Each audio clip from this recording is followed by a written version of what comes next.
Obrigado, irmão Eduardo, nosso querido Chux, né, pela abertura, pela introdução, e que a sua oração pedindo que o Senhor me conduza. Gostei muito da palavra, que eu possa falar com clareza, né? Clareza, eu acho que é a alma da palavra, da comunicação. E, sobretudo, com um assunto de extrema importância, que está falando sobre o corpo de Cristo, a igreja. Amados, retomando o assunto, tem ocupado a minha mente, meu coração, já por um bom tempo, e que está ali borbulhando, efervescendo, para que eu compartilhe a minha dor, as minhas preocupações com a igreja do século 21. Amados, a igreja sempre deve ser motivo de preocupação, de oração, de cuidado dos seus membros, que são a igreja.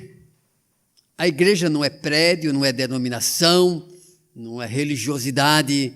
A igreja é um lugar de discípulos de Jesus, de pessoas comprometidas com o evangelho da graça e que assumiram de uma forma muito determinada seguir a Jesus Cristo.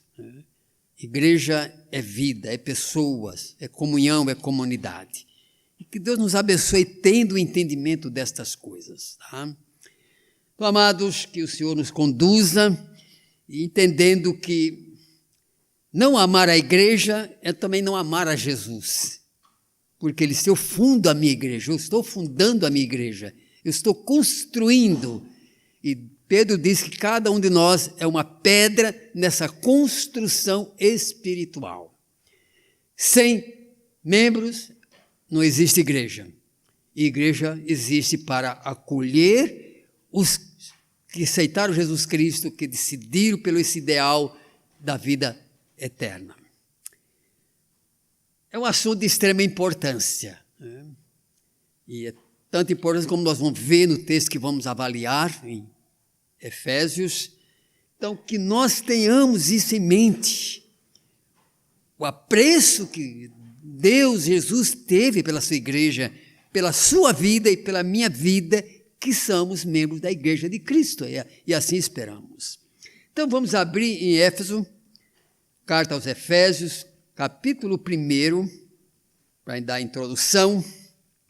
Paulo, apóstolo de Cristo Jesus, por vontade de Deus, aos santos que vivem em Éfeso e fiéis em Cristo Jesus. Aos fiéis, aqueles que têm consideração por Cristo e pela sua igreja, o corpo.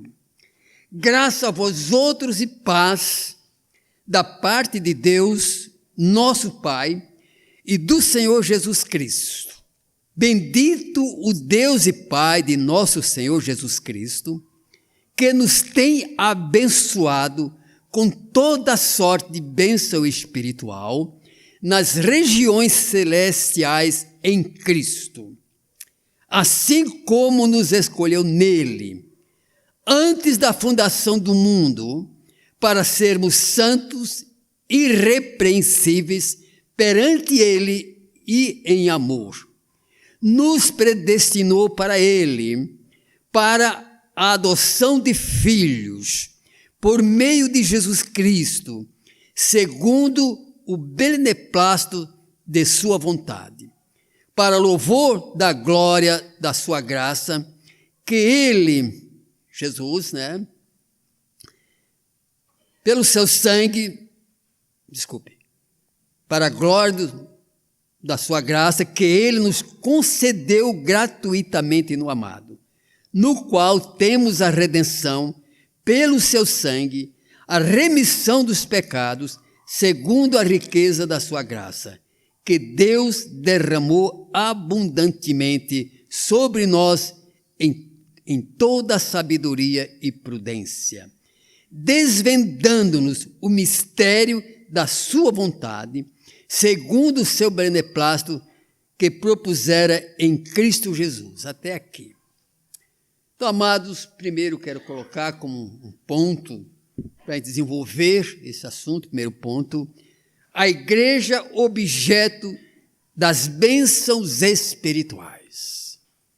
a igreja de Cristo, o corpo de Cristo, a comunidade dos salvos, dos eleitos, né, são objetos das bênçãos de Deus. Por isso, no versículo 3, Paulo diz, olha, vocês amados de Éfeso, e hoje diria a vocês amados da igreja menonita de Interlagos, os irmãos que estão aí atrás, primeira vez, sejam bem-vindos, né? Nos alegramos. Pertence a qual igreja? Congrega em qual igreja?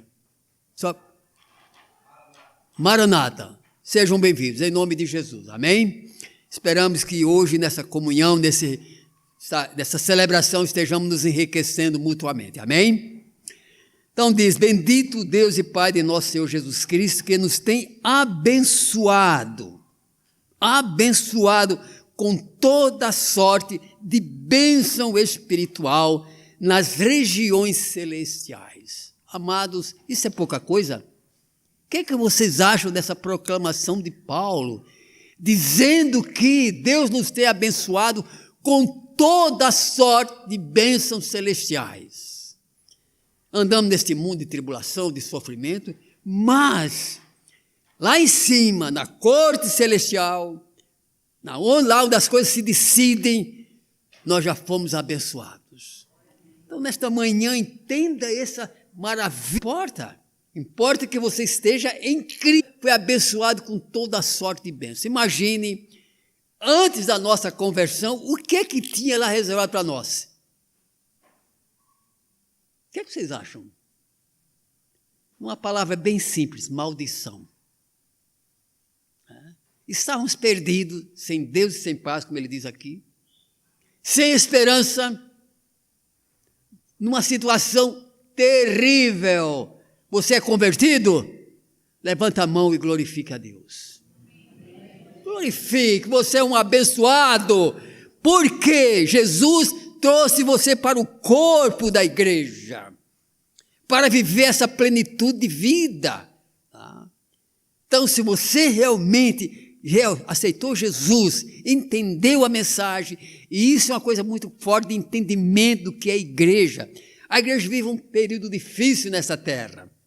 A igreja é escarnecida, é zombada, é ridicularizada, e pior é que isso ocorre também dentro da igreja. E quando você diz, olha, não tem mais graça a igreja para mim, você está rejeitando as bênçãos que estão lá em cima. Você está dizendo para Deus, olha, não me interesso mais por isso. Então você que está fora, não pense que você está numa boa, não. Não pense que você está se divertindo e você é feliz, não. Você voltou à velha vida de maldição. Tá? Não briga com isso, é muito sério. Tá? Mais para frente eu vou tratar dessa questão de aqueles que estão fora da igreja abandonaram a igreja. Tá? Mas eu quero trabalhar mais nesse aspecto. Então você é um abençoado, glorifica a Deus, amém, porque Senhor, Tu nos trouxeste para o Teu reino e para a Tua graça, aleluia, Senhor amado. Então, interessante que Paulo diz o seguinte, que Ele nos escolheu, versículo 4, assim como nos escolheu nele, fomos escolhidos em Cristo. Você é escolhido nessa terra em quem? Às vezes o nome do nosso pai, herdamos a herança do pai, herdamos a herança do nome, mas aqui é outra história, que é a coisa grande, nos escolheu em Cristo, e isso faz a grande diferença lá em cima, faz a grande diferença nessa terra, e que o mundo nos veja como alguém que segue a Jesus Cristo com fidelidade. No inferno, quando uma pessoa se converte, o inferno pode ver, perdemos mais um. E é glória quando o inferno perde mais um. Tá? Então, assim como nos escolheu nele antes da fundação do mundo, esses termos têm um valor muito grande. Antes da fundação do mundo. A igreja não é um projeto que surgiu do nada. Não é alguém, um filósofo, um pensador, um religioso que construiu a igreja. É Jesus, aquele que fundou a igreja. Ele diz lá em Mateus, eu fundarei a minha igreja. Eu estou chamando para o... Claro que muitos irmãos veem nisso predestinação, eu também vejo, mas de uma forma diferente, tá? Nos predestinou em Jesus. E predestinou para quê? Diz o texto aí. Assim como nos escolheu nele, Antes da fundação do mundo, aí vem o propósito. Para quê? Para quê? Para sermos santos e irrepreensíveis perante Ele em amor. Oh, glória! Nós estávamos vivendo uma vida perdida, uma vida destruída, uma vida que estava sendo encaminhada para o inferno, uma vida para viver na comunhão com o inimigo. Alguém quer ver com o diabo? Não. Eu quero distância, quero que ele se mantenha à distância. Em nome de Jesus estou dizendo, olha, não tenho nada a ver com você. Tá? Eu estou com Jesus, o meu compromisso é com o Senhor. Ele é meu Senhor, Ele me resgatou, inclusive das suas maldades. Então, antes da fundação do mundo, é um propósito que Deus construiu na eternidade. Você que está aqui nesta manhã, eu e você, o Senhor nos viu lá em cima, sendo salvo no século 22, a maioria é século 20, né? Já não viu lá?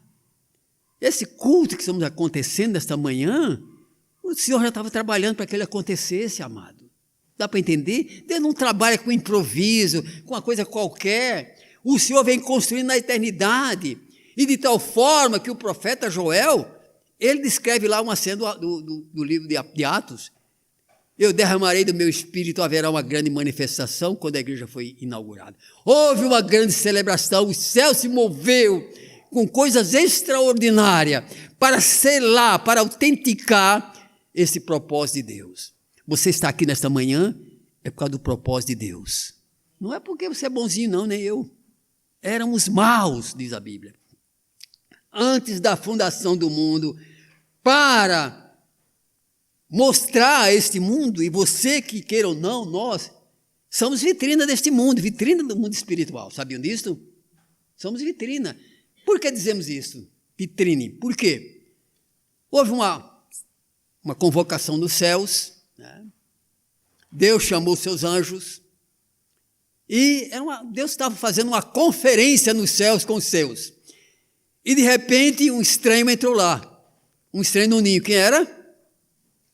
O diabo.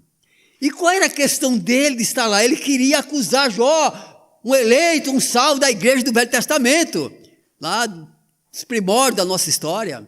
Jó era um crente, pertencia à igreja de Cristo, porque todos os salvos estão encaixados nessa dimensão, amém? Amém.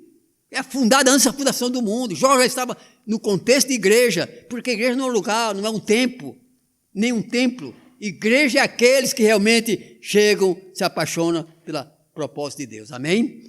Então o inimigo que estava lá não era porque ele quisesse participar da conferência, não é porque ele trouxesse alguma ideia boa, ele foi lá para acusar um servo do Senhor. Essa é a história. O inimigo estava lá para denunciar, para acusar Jó. Então nós já estávamos nesse projeto, para sermos santos e irrepreensíveis diante do Senhor. Nós somos vitrine deste mundo. O mundo precisa olhar para uma igreja, para crentes e dizer, ali está alguém que eu não concorde, mas é alguém que vive decentemente, vive com valores na sua alma. As suas atitudes são manifestas num padrão espiritual. Nós somos vitrine, amado. Sabe que o diabo, o inferno está de olho em vocês, em nós, para nos acusar. Então, por isso, nós precisamos tomar essa consciência de que representamos o Senhor aqui. Amém? Assim como nos escolheu nele, e no versículo 5, nos predestinou. Para quê? Para que fomos predestinados. Predestinação é uma eleição, que acontece por antecipação. Os calvinistas acham que é predestinado, sem conversão, sem nada, ou convertido ou não, quem vai ser salvo, vai ser salvo. Eu tenho diferença nisto. Eu acho que a conversão tem uma contrapartida de fé, senão a fé não tem sentido, tá certo? Como é que nós agradamos a Deus? Hein? Hebreus fala sobre isso. Sem fé é impossível. Mas o pecador não tem noção, não sabe? Tem, o Espírito Santo vai iluminar. O Espírito Santo trabalhou muito em minha vida para me convencer de que esse era o ideal que valeria a pena investir a minha caminhada. Amém? O Espírito Santo me convenceu. Tá? Então, há a contrapartida da fé. Sem fé é impossível agradar a Deus. E aqueles que se aproximam, creiam que Ele existe. Então, Para mim, a doutrina calvinista falha nisso. Fomos predestinados em Cristo, para sermos de Cristo, para ver uma vida santa, para ver uma vida correta aos olhos de Deus, que agrada o Senhor. Amém? Nos predestinou para Ele, para a adoção de filhos. Isso é outro termo muito interessante. Quando nos convertemos, um pecador rebelde, um sujeito mau, e às vezes Deus tira as pessoas do pior estado possível, né? Dominada pelas drogas, pela prostituição, pela violência, roubador, ladrão, um jeito que é uma desgraça para a sociedade. E Deus, de repente, pelo seu Espírito Santo, faz um trabalho de conscientização e a pessoa acaba se convertendo, aceitando Jesus no seu coração. Então, somos predestinados dali para frente, e vamos ser sinceros, os não convertidos têm a conotação de filhos do diabo. Né?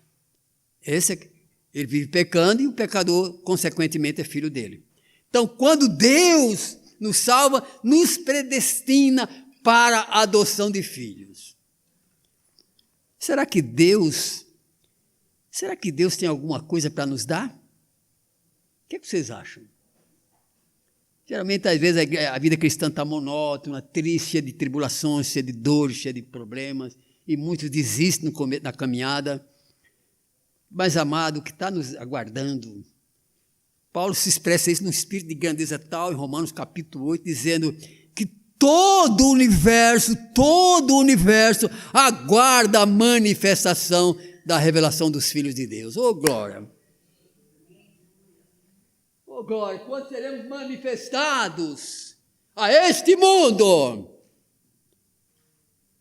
E então haverá algo extremamente glorioso, como nunca imaginamos, como nunca pensamos.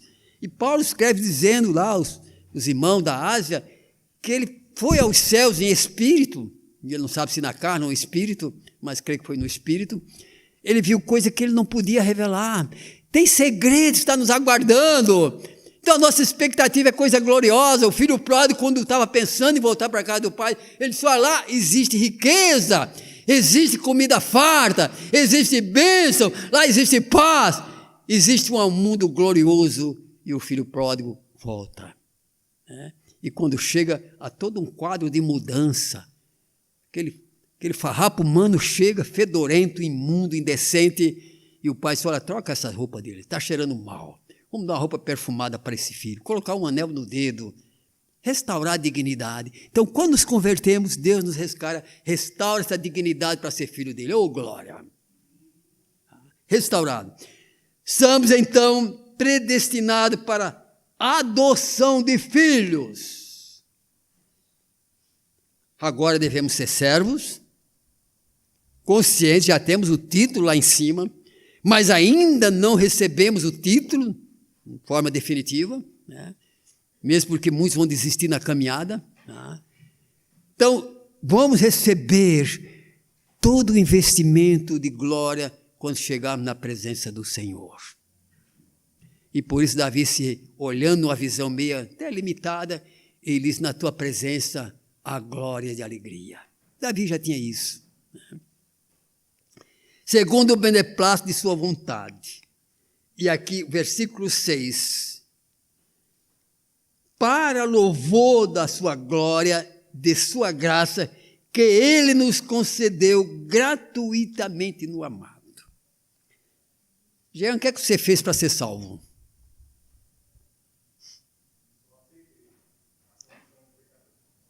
Espiritualmente você estava falido. Tá? Mônica também, tá? Estavam falidos, viu? Você também. Estava falido, não tinha nada. Por isso que eu falo dessa contrapartida da fé. Não dá para ser igreja, para ser corpo de Cristo sem fé. Tá? Porque isso aqui não é um conceito filosófico. Isso aqui não é uma entidade de um clube fechado. Né? Aqui é um novo nascimento. É um trabalho, obra do Espírito Santo de nos regenerar. E essa regeneração nos leva agora a possuir a condição de filhos de Deus. Oh, glória!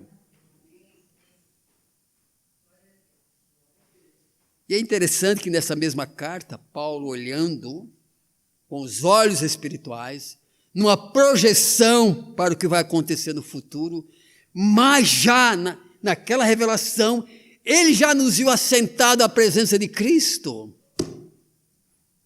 Assentados. Então Deus está nos vendo agora, neste momento, já com direito a estar assentado à glória do seu trono. Oh, glória! Então, para louvor da sua graça que ele nos concedeu gratuitamente no amado. Eu sei que a palavra aceitar Jesus está um tanto desgastada, né? Por causa das interpretações, por causa da mentalidade terrena, pecaminosa, né? Mas no real deveríamos dizer, Senhor Jesus, que nos aceite, né? Somos aceitos quando nós o aceitamos como nosso Salvador. E isso muda toda a nossa história. E por isso a Bíblia chama isso de novo nascimento, uma nova criatura, uma nova dimensão de vida, um novo ideal. E esse ideal começa lá no comecinho da história. Alguns homens de Deus e mulheres de Deus começaram a enxergar que mesmo caminhando nessa terra, né, já estava com seu lugar reservado. Diz que Abraão andava olhando a cidade que tem como fundador quem? Deus. Abraão não era um homem sem inteligência, um homem muito sábio, muito inteligente. A decisão dele o levou a essa compreensão de que essa caminhada terrena um dia ia terminar em grande glória. E diz mais naquele texto que os fiéis daquela época andavam procurando uma nova pátria. Vocês gostam do Brasil? Gostam. Gostam da política? Gostam do nosso sistema judiciário? Não. É uma desgraça. Mas eu gosto da minha terra. Deus me fez nascer aqui. E tanta coisa boa Ele fez, me preservou, me guardou, mesmo sendo uma pessoa com muitas limitações no começo da minha carreira. Me deu uma família, me deu vocês. Sabe, a minha alegria está com vocês. Por isso o Salmo 133 diz como é bom e agradável. E eu não sei como as pessoas desprezam por qualquer motivo a comunhão da igreja. Eu não sei, eu não entendo. Este é o lugar que a nossa alma deve ansiar, amados. Devemos amar. Não a parede do tempo, mas a comunhão, os relacionamentos, essa vida de estar nos estimulando uns aos outros. Nesta manhã vocês estão me estimulando. Quando eu olho para vocês, eu entendo que eu tenho um motivo para a minha caminhada também, um motivo a mais. Sabia disso? Você é motivação para mim, meu filho. Tá? E espero que a minha vida seja motivação para você também. Amém? Então Deus nos salvou para essa coisa tremenda, maravilhosa. Para louvor da sua glória. Aí versículo 7. No qual temos a redenção. Como essa redenção aconteceu? Como é que ela se deu? A redenção espiritual, a redenção da alma, da vida, ocorre com derramamento de sangue. E sem derramamento de sangue, diz Hebreus. E a história é tremenda que lá no paraíso, começa lá no paraíso, no comecinho da raça humana. Deus precisou derramar sangue de um animal, provavelmente de um cordeiro, para cobrir a vergonha, a desgraça, a nudez de nossos pais lá. Ficaram desnudos. E não é só era fisicamente não, era moral, era ética, perderam toda a cobertura. Por isso está fora do corpo de Cristo, você está sem cobertura. Tá? Se você permanecer fora, definitivamente. Perdeu a cobertura, perdeu a proteção, perdeu a dignidade. E a nossa dignidade só está em Cristo. Só está em Cristo. Tá? E é preciso que a gente entenda isso, que isso entre em nossa cabeça. Entre no nosso coração, nos torna apaixonado por isso. Cria esse espírito de amar o corpo de Cristo, os irmãos, os amados. Paulo escreve muito sobre isso, amar uns aos outros, ajudar os irmãos, chegue junto, chegue perto, distribua, coopere, perdoe, ame. Então, no qual temos a redenção. Então Deus começa a história da redenção, depois que nossos pais, eu não gosto de dizer que eles pisaram na bola, a coisa foi muito mais grave, né? Desobedeceram de cara de pau, uma cara de pau, né? E depois inventa toda uma história, uma justificativa esfarrapada, que diz, pode parar com isso aí, não me convence, né? Deus pensou em matar o animal. E por isso que é tão forte o legado de Abel. O que Abel fez de extraordinário, meus irmãos? O que ele fez de grandioso? Abel fundou um grande movimento espiritual? Abel fundou uma fundação, uma igreja? Não. E por que Abel começa a lista dos heróis da fé? O que ele fez tão importante, Wagner? Ele entendeu que a nossa redenção paga o preço quando ofereceu seus animais mais gordos da sua fazenda.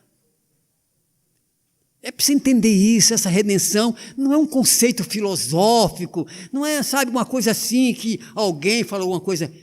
Teve muitos filósofos que fizeram coisas boas, mas eles não atentaram para esse legado de sangue na redenção. E como é que Cristo resgata a nossa redenção? Como é que Cristo nos traz para a presença do Pai? Porque Jesus deu pão? Presta atenção, será que foi o pão que Jesus deu, partiu, fez aquela grande multiplicação? Será que é pelos milagres? Jesus nos salvou por causa dos milagres que ele fez? Não! Porque derramou o seu sangue, era o preço exigido pela lei de Deus. Sem derramamento de sangue não há remissão. Não é conceito filosófico, nós não estamos aqui por uma filosofia religiosa. Porque o sangue foi derramado numa cruz. Não é para carregar a cruz no pescoço, não. Até no começo ela teve um símbolo bom, mas depois foi desvirtuado. A tal forma que diz que os pedacinhos da cruz que a Igreja Católica vendeu, os braços dela alcançavam a cidade de Lisboa. E o manto de Jesus picado para vender, cobria a cidade lá de Lisboa. É o sangue do sacrifício. Amados, nós estamos aqui hoje, nessa manhã, porque o sangue foi derramado. Isso precisa entrar em nossa mente. Alguém pagou o preço, alguém sacrificou, não só a sua vida física terrena, que ele sabia que ia ressuscitar, como de fato fez, é porque deixou a glória. Ele se licenciou dos céus, está boa essa palavra? Se licenciou dos céus por um período, se vestiu de um corpo humano, para então pagar o preço como humano. Derramar o seu sangue como humano. Não valeria um anjo derramar seu sangue, mesmo porque nem sabem se eles têm esse tipo de sangue.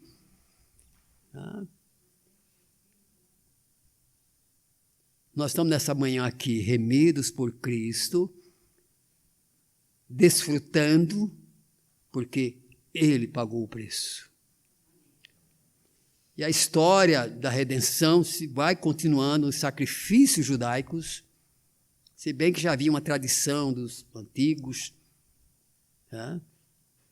derramar o sangue do animal. Aquilo eram figuras, não salvava, era uma espécie de indulto temporário, era uma espécie de fiança temporária para os pecadores.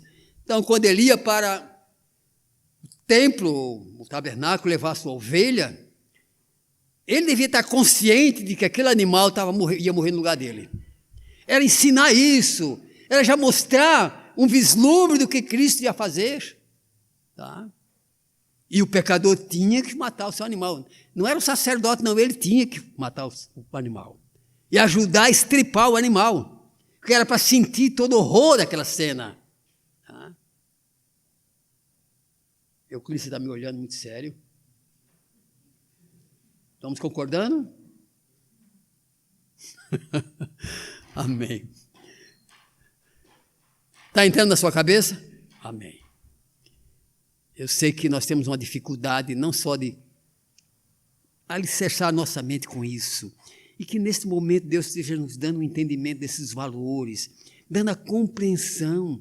Nós não estamos aqui por qualquer coisa, nós estamos aqui pela causa maior. Todos os movimentos, todas as filosofias do mundo serão superadas. Tá? Quem são os filósofos de hoje? Estão nos livros aí de história, né? Tiveram boa contribuição em alguns aspectos, né? Mas outros foram ruins em aspectos espirituais. Tá? É a igreja de Cristo que vai prevalecer. Ela vai prevalecer, porque ela foi resgatada pelo sangue de Cristo. Aleluia. No qual temos a redenção, e a palavra redenção é uma palavra-chave nesse projeto de salvação. Redimiu, resgatou, comprou, libertou, trouxe para si. Quando Deus redime Israel do Egito, Deus estava trazendo aquele povo para si. O meu povo, desobediente, rebelde, mas era o povo de Deus. A igreja também. A igreja é perfeita? Não. O pastor é perfeito? Quem dera. Quem dera. Eu estou no perfeito. Aleluia. Nós estamos no perfeito. Então, o Senhor nos chamou, tirou, e a igreja, a palavra igreja, que tem a conotação de assembleia, mas, segundo os estudiosos, é uma assembleia tirada para fora, tirada do esquema, tirada deste mundo para uma dimensão espiritual. Então, veja todo esse trabalho de redenção. Então, levanta a mão e glorifica a Deus. A igreja vai ter problema? Vai. Onde tem ser humano, tem encrenca, tem B.O.s. Tá? Porque ainda temos uma natureza terrível. Essa semana passei por uma experiência forte que falei, Deus, obrigado por ter me despertado para uma sensibilidade. Então, amados, a igreja vai ter problema. Você vai sair porque a igreja teve algum problema? Eu só recomendo sair de uma igreja quando ela se degenera. Quando ela não mais representa Deus. Quando ela deixa de crer na Bíblia de forma integral. Quando ela cai na apostasia. Aí é hora de sair. É o que diz lá o livro de Apocalipse. Sai dela, povo meu. Mas isso não é para sair de imediato. Você tem um dever de ajudar a sua igreja a mudar. Você tem responsabilidade com a vida da sua igreja, com a vida do seu pastor, com a vida dos seus presbíteros, sua liderança e, sobretudo, com a sua própria vida. Não é para sair, tudo bem, teve um problema, vou sair. Não. Procura corrigir. Faça aquilo que é o seu dever. Porque você não vai ser isentado porque saiu, não. Assim, de qualquer maneira. Agora, quando a igreja caiu em apostasia, é hora realmente de sair. Procurar outro grupo e se ligar a ele, amém? Agora, nunca pode ficar sem igreja, porque sem igreja você está fora. E esse negócio está junto, é comunhão, está sendo um sangue correndo no corpo da igreja, é vida, é energia, quando estamos em comunhão. No qual temos a redenção, e a palavra redenção, já expliquei, muita coisa envolvida, muito sentido.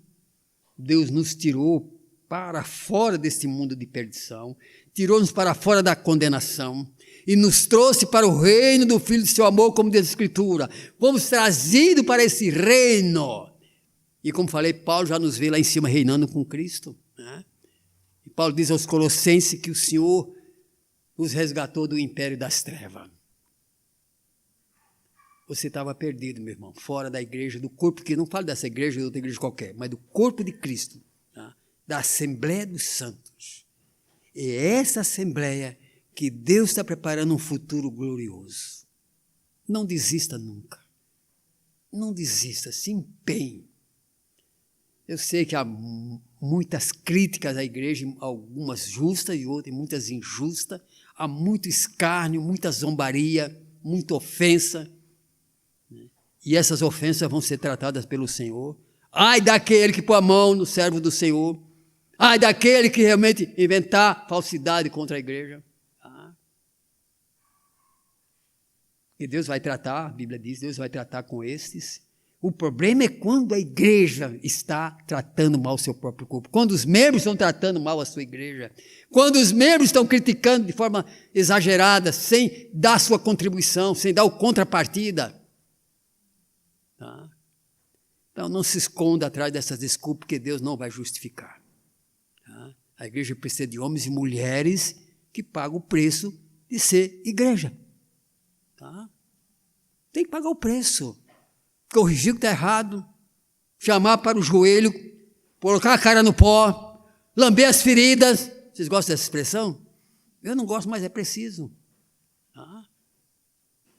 E esse é um tempo em que a igreja está cheia de orgulho, infelizmente temos que criticar nós mesmos, descansando em multidões, em muito dinheiro. De onde há dinheiro é um perigo, muito dinheiro é perigo. É um desvirtuamento, há muita fama, muito reconhecimento humano, muito aplauso. E o mundo está pronto a aplaudir uma igreja que gosta disso. Está cheio de políticos, que entram, muitos deles entram no esquema. Isso não é ser igreja, não. É proibido um crente ser político? Não. Mas duvido que ele vai ter um ministério eficaz lá dentro da política. O esquema corrompe. E ele não vai durar lá. Já falei e vou repetir. Se um dia me verem tomar alguma coisa para ser político, me interne. Vocês vão me prestar um grande favor me internando, tá? Nos redimiu para Ele. Segundo a riqueza da sua graça, foi graça abundante derramada para que você pudesse estar aqui nesta manhã, com esse relacionamento vertical com Deus, com esse relacionamento horizontal com os irmãos, desfrutando dessa irmandade. Ou não tem valor a irmandade para você? Tem irmão que é meio casca de ferida, eu não tenho. Tem pastor que é meio difícil também, e eu acho que vocês me acham muito difícil também, meio complicado, não? Estou lidando com o ser humano, mas as orações de vocês vão me ajudar, tá bom? O cuidado de vocês vai me ajudar. E eu digo para vocês, se me verem pecando e não me corrigirem, vocês estão me causando um grande mal. Tá? Estão me causando um grande mal. Não estão me ajudando. Falei isso a respeito a meus filhos. E muitas vezes eu dispensei de tratar e pedi aos presbíteros que tratassem com meus filhos. Tá? Então, a igreja é isso, Deus está nos purificando. Talvez outra mensagem, vou tratar isso. Deus está fazendo a igreja sendo purificada e Ele vai apresentar ao Pai. Jesus vai apresentar ao Pai a sua noiva maculada? Hein? Não. A igreja verdadeira, genuína, que está no meio da multidão, essa vai ser apresentada. Tá? A noiva perfeita, gloriosa, esplendorosa. Haja adjetivos. Agora, cabe a nós escolher tomar essa posição, amém? Deus não nos impõe, adverte, chama atenção, ajuda para que você realmente faça parte da igreja gloriosa. Segundo a riqueza de sua graça, que Deus derramou, versículo 8, derramou abundantemente sobre nós. O que significa derramar abundantemente? O que é que essa palavra abundantemente quer dizer? Sem medidas, generosamente, de forma tremenda, Deus nos contemplou. Como eu falei lá em cima, muitos documentos a nosso respeito foram queimados. Glória, é a minha interpretação, claro, é um juízo que eu estou fazendo. Que pesava contra nós, diz Paulo. As acusações dos nossos próprios pecados. Esses documentos foram queimados, foram apagados, e nenhuma condenação há para os que estão em Cristo. Eu agora precisava ouvir uma glória bem... coisinha fraca. Glória ao meu Senhor! Nenhuma condenação há para os que estão em Cristo Jesus. Haverá disciplina, tá? Disciplina sim, e muitas vezes severa, para que não sejamos condenados. E logo, se não estás aceitando a disciplina, Paulo diz lá, o escritor dos Hebreus diz, olha, você não tem parte.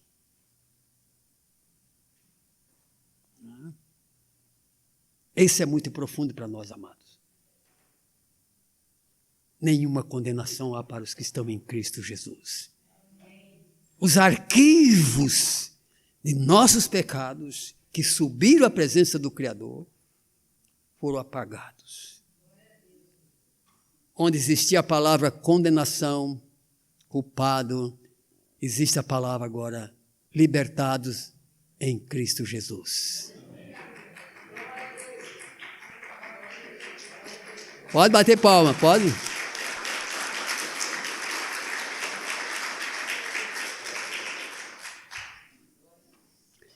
Isso é pouca coisa?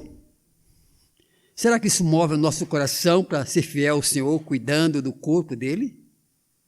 Que é também o nosso corpo.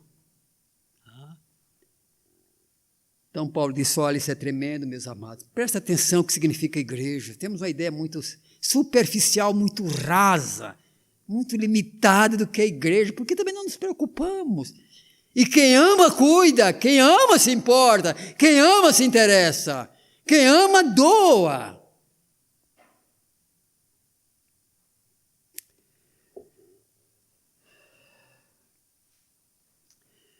Derramou abundantemente, houve uma chuvarada de bênçãos, oh glória, uma chuvarada de bênçãos na redenção. Temos agora uma pátria, uma cidade gloriosa que nos espera, temos a comunhão com os santos, e eu vou festejar muito quando chegar lá em cima, muito! Oh glória! Abraçar esses amados irmãos, claro que vou começar com o meu Redentor, amém? Me prostrar aos seus pés e Senhor, foi obra, graça tua está aqui. Tuas. Abraçar os meus amados que me inspiraram nessa caminhada. Eu quero conhecer aquele velho chamado Abraão. Oh! Aquele cara, quando eu leio sobre ele, claro que ele tem muitos erros, muitos pecados, mas aquele homem pagou um preço tremendo para que nós estivéssemos aqui hoje também. Todos amados, nós estamos pagando um preço também aqui, amado. E a igreja desse mundo está pagando um preço tremendo de sacrifício, a igreja da Coreia. Orou alguma vez pelos irmãos da Coreia? Não. Pelos irmãos que estão debaixo de sistema islâmico? Tá. Deus começou a me instigar a orar quando deito, para dormir. A gente pensa que deitar é para dormir, roncar. Não. Eu quero que aquele dia tenha sido vivido, e se eu não vivi aquele dia na propósito de Deus, o Senhor me perdoe. Mas quero terminar, quero quase que dormir, pensando nisso. Os irmãos estão na Coreia, nos países árabes onde há perseguição por causa de Jesus, nos sistemas totalitários, desumanos, cruéis. Recife agora, uma parte do Nordeste, Recife, Alagoas, estão passando por essa grande enchente, grande crise. E já aproveito para vocês, a igreja vai destinar uma verba de sua caixa para falar com os presbíteros, mas cada um faça uma oferta de amor, o que você puder dar. A família, eu tenho recebido constantemente os avisos da igreja lá de Janga, da Lagoa Encantada, desculpe, pastora Valéria, tem mandado fotografias, não sei se vocês estão recebendo, a tragédia que se abateu com essas chuvas todas, casas desabando, aqueles penhascos, e há pessoas que não têm recursos, construíram seu barraco lá, sua casinha lá, porque não tem recursos. Mas chegaram à igreja, e mesmo sem ser da igreja, tem que socorrer também o ser humano. Amém? Então, destina uma verba, se você não tem dinheiro, faça um cheque, a igreja cobre, depois dá um cheque, uma coisa que você quiser, para que a gente possa, eu já prometi que nós vamos fazer uma doação, já movimentei, eu não, mas mobilizamos a regional, já saiu um valor da caixa do regional, Estado de São Paulo, já para lá. Algumas igrejas já mandaram também ofertas. Então, há um empenho nisso, é ser corpo, é ser igreja, é ser comunidade, é ter vida uns com os outros, amados. Então, desvendando os mistérios da sua vontade, segundo o seu beneplácito que propuseram em Cristo Jesus. A igreja era um mistério que foi revelado e continua sendo revelado em nossas vidas. Amém? A igreja surge em Jerusalém, na cidade de Jerusalém, onde ela só na presencial, que a igreja já existia. Então, houve ali realmente esse sentimento de que estava sendo desvendado o mistério de Deus, que era guardado, e segundo alguns profetas, o escritor do Novo Testamento, que até os anjos queriam enxergar muito claramente isso, mas Deus não deixou. Então nós, igreja de Cristo, povo de Deus, desses presentes séculos, está revelando o mistério de Deus. Deus redimindo pecadores perdidos pelo sacrifício de Cristo. Isso é tremendo, né? E então, para concluir, amados, de fazer convergir nele, convergir é centrar em Cristo, o quê? Na dispensação da plenitude dos tempos, todas as coisas, tanto as do céu como as da terra. A igreja é isso aí. Tá? Converge em Cristo para que este mundo veja algo do grande amor de Deus.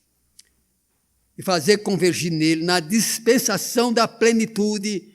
Igreja nasce para a plenitude de Cristo. Não foi o Império Romano. Eu contesto toda aquela ideia de alguns teólogos, que a plenitude da vida de Cristo foi quando o Império Romano construiu estada, determinou algumas leis. Que leis do Império Romano? É a lei da espada. Paga imposto, é tudo bem. Não pagou imposto? Faca.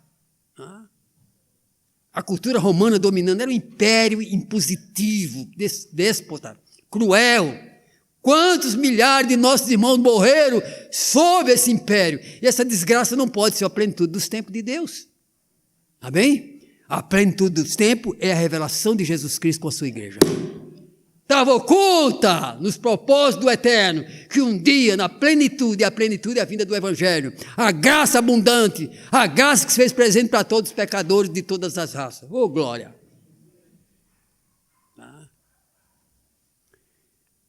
Pouca coisa? Mônica também, mas a graça. Pouca coisa? Isso para você? Lembra quando você chegou aqui na igreja, ainda meia para lá, meia para cá? Tinha um compromisso lá em Brasília de batizar uma criança segundo os rituais da igreja católica, me perguntou. Eu amo os irmãos católicos, os amigos católicos, não sei se, tem irmão lá, eu creio que tem irmãos, porque se converteram a Cristo, e hoje vejo alguns padres mudando a postura, eu louvo a Deus por isso, e temos que entender que a reforma começou com padres. Homens de Deus, cara, não, esse negócio aqui está errado, está tudo errado. Ter um papa como Senhor, ter esses dogmas, ter esses ídolos aí, isso é contra Deus. Mas eu disse, olha, eu não concordo, a decisão é sua, e ela tomou a boa decisão. Amém?